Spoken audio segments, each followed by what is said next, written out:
For your listening enjoyment, John Lund as Johnny Dollar. Frank Ahern at Universal Adjusters, Johnny. Oh, hi. How are you, Frank? Well, a little worried at the moment. Can you help me out? Well, that depends on what I have to do. You have to take a little trip for one thing. A farm near Lexington, Kentucky. Well, it's a swell time of the year to get out in the country.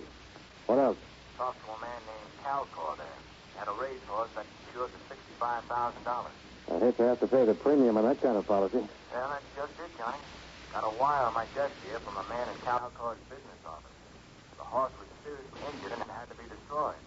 Well, no wonder you're worried, Frank. I'll be right over. John Lund in another adventure of a man with the action-packed expense account, America's fabulous freelance insurance investigator. Yours truly, Johnny Dollar.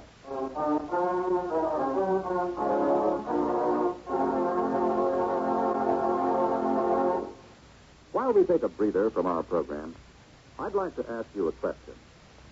Do you know who Uncle Sam's lawyer is? If your answer is the Attorney General, you're absolutely right. But being legal advisor to the President and other governmental agencies is only part of his job. His main task is running the Department of Justice, which makes sure that the laws passed by Congress are carried out and that lawyers are available when the government must be represented in court. Let me give you an example.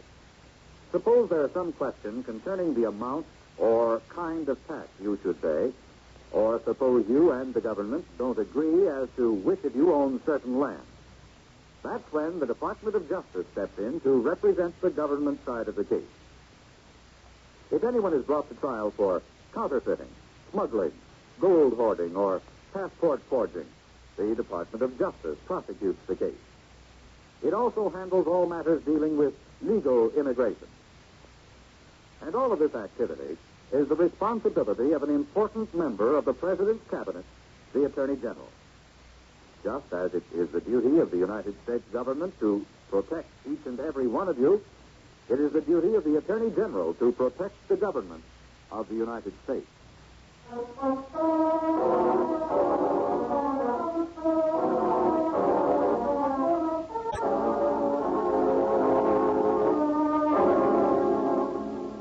Expense account submitted by Special Investigator Johnny Dollar to the Universal Insurance Adjusters, Suite 814, Kittredge Building, Hartford, Connecticut. The following is an accounting of expenditures during my investigation of the Oklahoma Red matter. Expense account item 1, $107.80. Airfare and incidentals between Hartford and Lexington. Item 2, $5.50. Transportation from the airport to the Great Southern Hotel, where I checked in and changed clothes. Then to an address on Keith Avenue, Calgore and Company, Incorporated. Mr. Calgore's never here, Mr. Dollar. Spends all his time at the farm. You'll have to see him there. Well, maybe I won't have to bother him at all. How about Mr. Monroe? Mr. Monroe isn't with Mr. Calgore's office anymore. That's funny. He was yesterday afternoon when he sent my company this wire about the policy. He and Mr. Calgore ended things. I might as well tell you. Oh. Well, is there anybody else around here I can talk to about this? I think you'll have to see Mr. Calgore.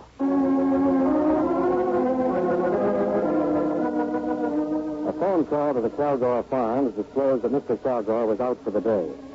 Another half hour of conversation in the office, and the reluctant clerk finally gave me a name and an address. He was a tall, lanky man who never took his hat off. Dr. Pierce, veterinarian. Bald Oklahoma Red, huh? Yeah. The people who wrote the policy sent me down from Hartford.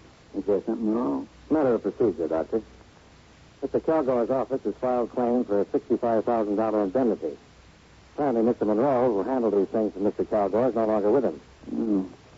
Yes, I understood the quarrel. And Mr. Calgore is not around at the moment. I don't get it. If Lord Calgore has been buying that much insurance, he's got a right to file a claim for it. Just good business to get the facts, that's all. You treated me? Yes. The wire said something about a piece of machinery. A tractor with a blade up. He had reared back into it hard. Cut through his right hamstring all the way to the bone. Do you make out a report in a case like this? In honesty. The animal's just like a human. Any of them are liable to get sick or hurt sometimes. Yeah. Oh, thanks. Oh. Most of the tendons were cut, huh? Things that weren't settled were arrested. Uh-oh. Yeah. This notation about the carcass. Cremated on the premises. Why so fast? Cowgirl wanted it that way. Well, that'll make my job a little more complicated. Unless you took some x-rays. There was no need to. Paralysis would already set in by the time I got there. What do you need him for? Proof that the injury occurred more than anything else. Mr. Calgar called you right after it happened, did he? That's right. I got there maybe 10 minutes later. Lloyd was alone with the horse. And the minute I laid eyes on that animal, I knew it was him. And you advised Mr. Calgar he had to be destroyed? I didn't have any choice. Did you consider calling in another vet? No use doing that. Did Mr. Calgar ask you to call in another vet? No, Mr. Dollar. He took my word for it. Why don't you? Part of my job, Dr. Pierce. Hmm? I can't take anybody's word for anything.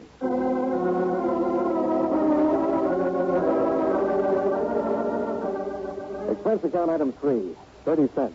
For the 5 airmail stamps, it took to mail a copy of the complete injury report to a veterinarian service in Cleveland. Item 4, $25, car rental. That afternoon, I drove out to the Calgar breeding farm.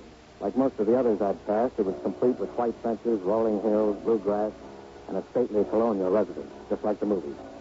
A sullen, attractive girl in her early 20s met me at the door. I told her my name and who I wanted to see. You're not an insurance salesman. You hear about Red. What happened to him, aren't you? That's right. I'm Lucy Calgar. I'm glad to know you. How much did Daddy have Red insured for? $65,000. I don't know whether I'm supposed to discuss this with you, Miss Calgar. If Red had gotten on the tracks this year, he'd have doubled that. Tripled it, probably. There's not enough money in the world to accept that horse. He was a great horse. He must have been. I'm sorry this happened. Dad couldn't have stopped Red. Oh, I understand he was injured beyond hope. That's a lie. What's that? Dad couldn't have shot him. He just couldn't have done it. Red was the only thing around this whole place worth anything. Well, wasn't the horse injured? That's what they'll all tell you. But I can tell you something else. What are you talking about, anyhow? It was a terrible thing to do. Go to your room. It was just like murder, and you know it. Lucy? It was murder. Stop it. Any time I've ever had to shoot a horse around here, she gets like that. And that way ever since she was a little girl. I see. I knew I'd have to put up with her acting like that. But I'm reluctant to apologize to you for her actions. Ed Pierce told me you were in to see him. I wish you hadn't. I intended to tell you myself, Mr. Calgar. If I've offended you, I'm sorry for it. Makes me look like I'm doing something shady. You could have come to me instead of going to him. I tried to. We have to go to everybody. Dr. Pierce ordered the horse destroyed. Seemed like a fair opening to go to him and ask why. What do you want from me? All the information you can give me about the accident. Now, no matter what you think of me or my methods, I'm the man assigned to this case. This report has to be complete before your claim can be paid. You always handle a case this way. Well, that's the way I'm handling this one. They don't know what they're doing sending a man like you here. You filed a claim by wire. What did you expect? That fool Moss Monroe filed the claim. I'd have waited until things around here calmed down a little. Is that why you fired him? That's one reason. Are you here to accuse me of something? Look, there's $65,000 at stake here. We'll pay it out when we're satisfied all the circumstances were proper and not before. I'm not afraid of you, Dollar, or your insurance company. I don't like your snooping around my office talking to my friends about me. No man would. If I don't get my information from you, I'll get it somewhere else. What I've seen of you so far and what information I have got hasn't been in your favor. I don't like that kind of talk. You don't seem to like anything about this. Now, how about it? Do we keep this up or do we get down to business? The trainer was bringing Red back from his exercise. Outside the stall, Red got scared. A mouse or something, and he reared back into that blaze. When Doc got here, he said Red didn't have a chance, so I shot him, that's all. It's trainer. What's his name? Jim Knight. He isn't around anymore. I fired him right then and there. Told him to get off my property. Who else was there? No one. The rest of them were up at the house having dinner. Oh, fine. How about right afterwards? I just called Dr. Pierce. We handled it. Been better if you'd left the remains for us to examine. Dollar, I got maybe 150 head on this farm. Now and then accidents happen. One of my stock is dead. I get rid of it as fast as I can. That's the way I operate. Where can I get in touch with Jim Knight? Where did he go? I don't know. He took his things and he cleared out as fast as he could. He knew better than to hang around here. What do you mean by that? What I said, he knew better. That's what I mean. Did your daughter see any of this? Lucy. You mean those crazy things he was saying when I walked into the room? In view of the crazy circumstances, what she was saying might be worth listening to. Pipe dream. I'd like to talk to her just the same. Abbott! Abbott! Yes, Mr. Salgo, come. You can talk to anybody you like, Dollar. You've already got all the information you're going to get from me. Yes, sir, Mr. Salgo. Yes, sir. Show him out. This way, sir. Never mind. I can find my own way.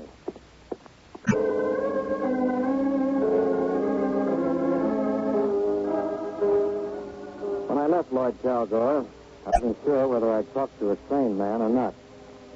Calgore's belligerent attitude seemed to permeate the whole farm. The horse handlers I talked to were grumbling and complaining, and I was able to learn nothing from them except a Baltimore address for Jim Knight. However, I did talk to Lucy Calgore again, down by the stables. I thought you left a long time ago. I wanted to talk to you before I did. What about, Mr. Dollar? Your business is with my dad, not with me. Oh, pardon me if I seem confused. Earlier today, you were very anxious to tell me something. Was I? Yes, you were. What is this, anyhow? I wish we hadn't met at all. But we did.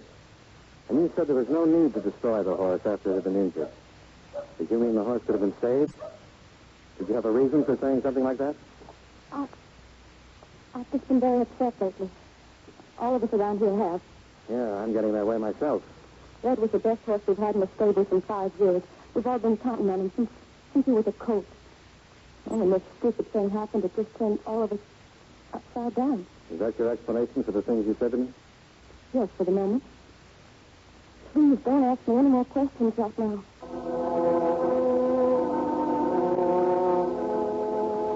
The Calgores were turning out to be a dandy pair to deal with.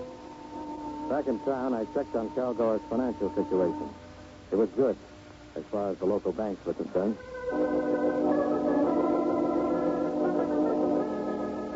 Expense account item 5, $2.20, telegrams. One to Hartford requesting further information regarding Calgore's credit standing.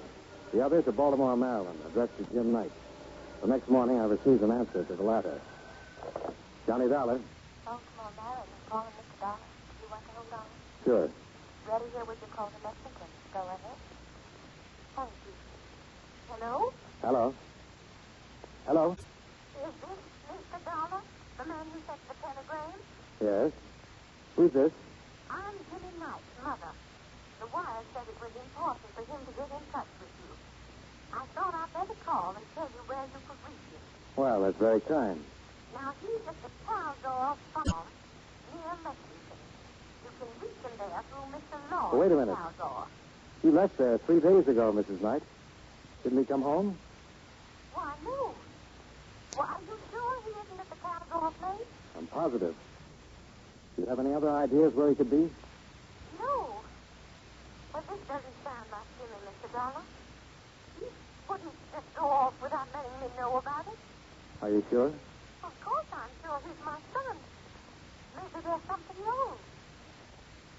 Yeah. Maybe there is.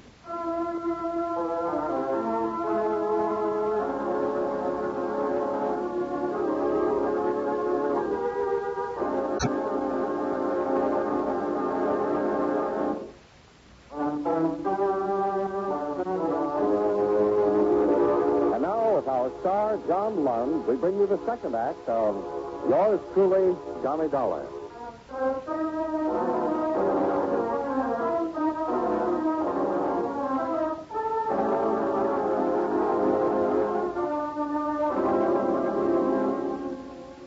When I talked to Jim Knight's mother in Baltimore, the Calgore claim was just about at a draw. I had a strong suspicion that the death of the horse had not occurred as reported. On the other hand, I had found no apparent reason for Calgore to do away with an animal that was evidently more valuable than the insurance had carried. It came down again to searching for the only other witness, Jim Knight. I promised his mother I'd have him contact her if I found him anywhere around Lexington. But that didn't seem likely after re-questioning several people at the Calgore farm. Now, this is where Mr. Knight stayed all the time he was here, Mr. Dollar. Uh-huh. You can see for yourself it's all cleared out. Not a stitch left. Did you happen to see him leave? No, sir. Right after the accident, he's gone. Just like that. I wonder if any of the others saw him. We talked about that. Nobody saw him go. Did he have a car? No, sir. Well, he had to have a suitcase or two. How do you suppose he got away from here, then? Had him, I guess. I don't know. He could have lugged him out to the road and flagged himself a ride or waited for the bus. Maybe someone drove him? Miss Lucy might have, sir. She drove Mr. Knight around now and then.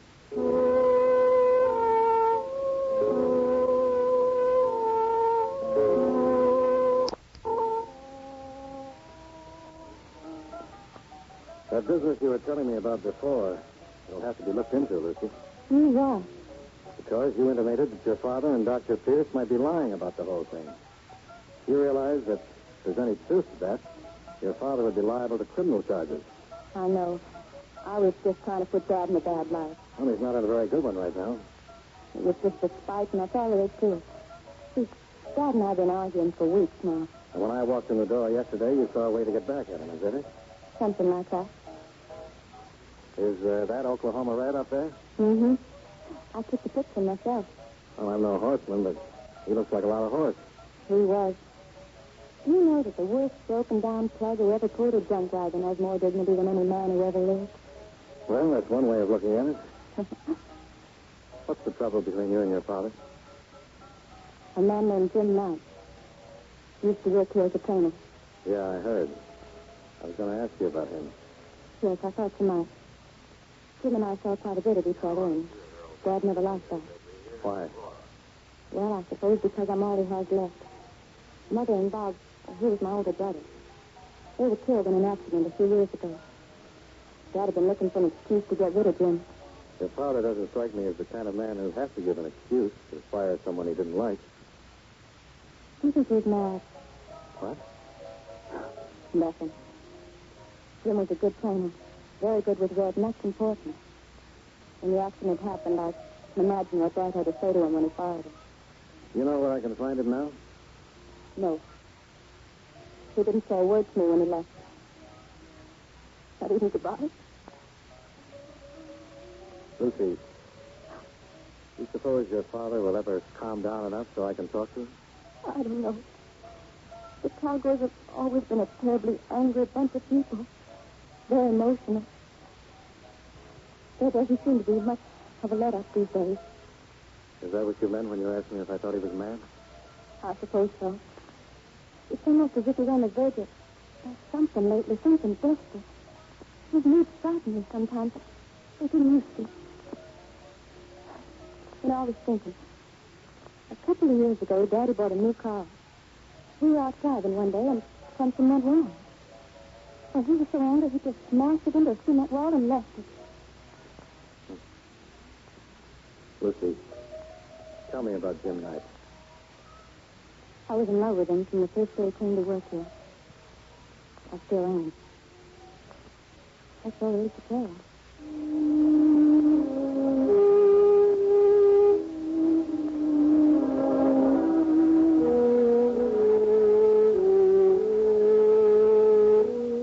I saw Lucy Calgore again the following afternoon when I returned to talk with her father.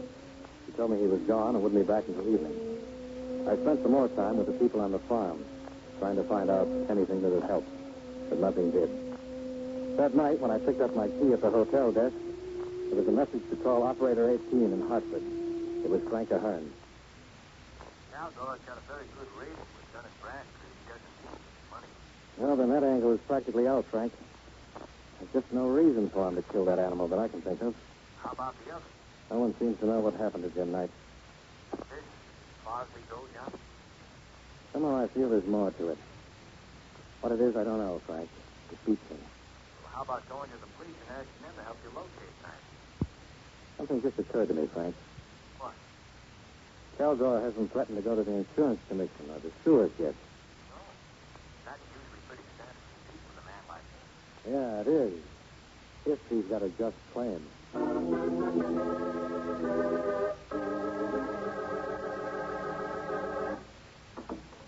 What is it now, Mr. Dolly? It's late. I just talked to my office in Hartford, Dr. Pierce. They aren't very happy with the way this case has been going. Is that so? They're about ready to close it and call me home. Do you mean they'll pay the claim? No, I don't mean that at all. Hmm? Look, Doctor, I spent some time checking you out because you're one of the parties who can help settle this thing. You've been in practice around Lexington for 32 years. People think a lot of you. And they take my word. Well, I don't. I can't. I'd hate to see a nice guy like you get the book. I think I can stop it, if you'll cooperate. The book? What do you mean? Forget I'm an insurance investigator. I'm just a guy giving you some information.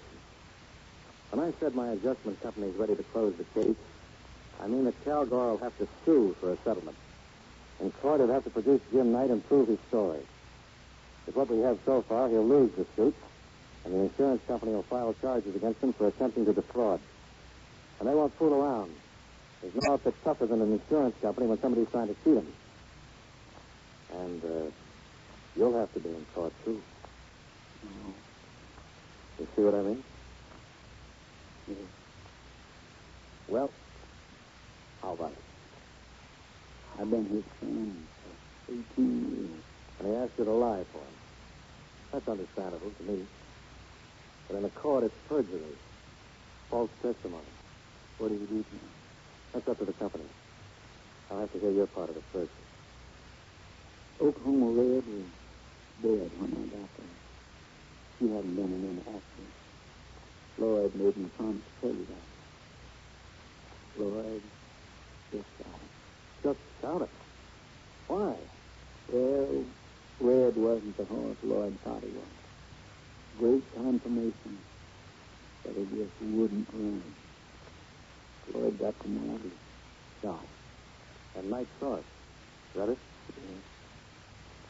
Lloyd probably gave him some money to go with. I don't know.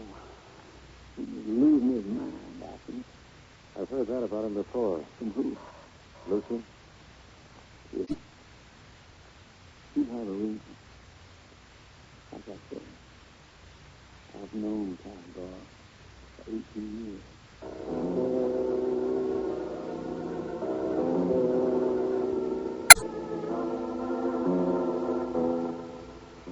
Expense account item 6, 35 cents.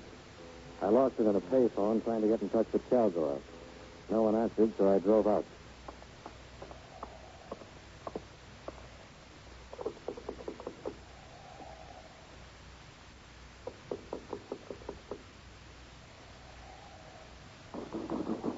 Hey in there. Open up. Open up. Open up, somebody. Open up. Mr. Dollar, sir. Good evening. Hello, Abbott. Can you hear me? Mr. Dollar, maybe this ain't such a good time to be coming around. Is Mr. Kilgore back yet? Yes, sir, he is, but... I'd like to see him. Mr. Dollar, please, All right, Abbott. You go on ahead. All right, Miss Lucy. Hello, Johnny. Dad's not in a very good mood. Neither am I. Hey, you've been crying. What's this? Oh, I just don't seem to be able to do anything. There now. Oh, Johnny, I'm so unhappy. Take your hands off her. What? I said take your hands off her. I'll kill you. Johnny, be careful. I'll show you. I'll show you. I'll kill one man for that kind of thing.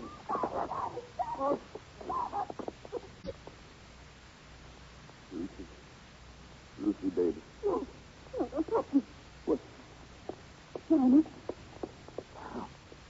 Pretty heavy cane. I'll get a doctor. No, Where'd he go? I don't know. What that was? Johnny, did you hear? About killing someone else? He was talking about Jim.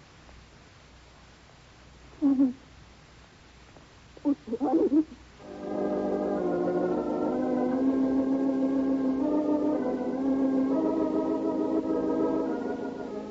I called the local sheriff's office and then took a look around the grounds. All the cars were still in the garages. Then I heard some sort of disturbance near the stables. Don't come any closer. I've got a shotgun here. I got a gun, too. Go away from here. The police will be here any minute. This won't do you any good. Kilgore. Be better if you're in the house, ready to make a statement. Dr. Pierce told me he lied for you. And you said you killed someone. Was it Jim Knight? I told you to go away from here. You'd better come out. I'm going to pay a whole bunch of you. Don't do anything foolish.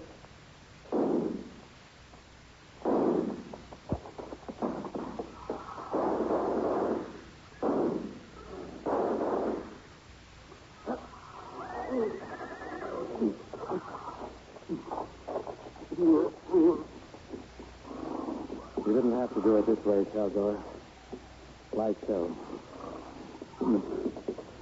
Nice boys. Under the floor. All these things we know about Red. I know. Nice tried to stop him. But I was crazy. I'm not, am I, Dollar? Take it easy. I'm not crazy.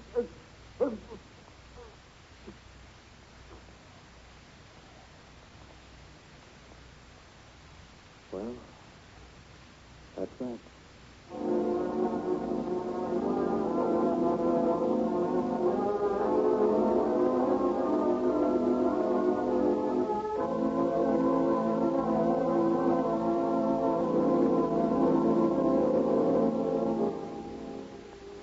Expense account item 7, $37.50, miscellaneous.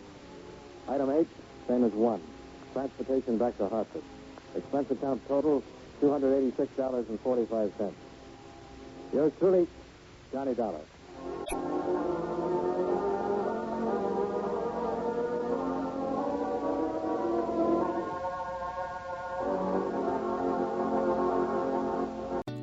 Well, shopping for a car? Yep, Carvana made financing a car as smooth as can be. Oh, yeah? I got pre-qualified instantly and had real terms personalized just for me.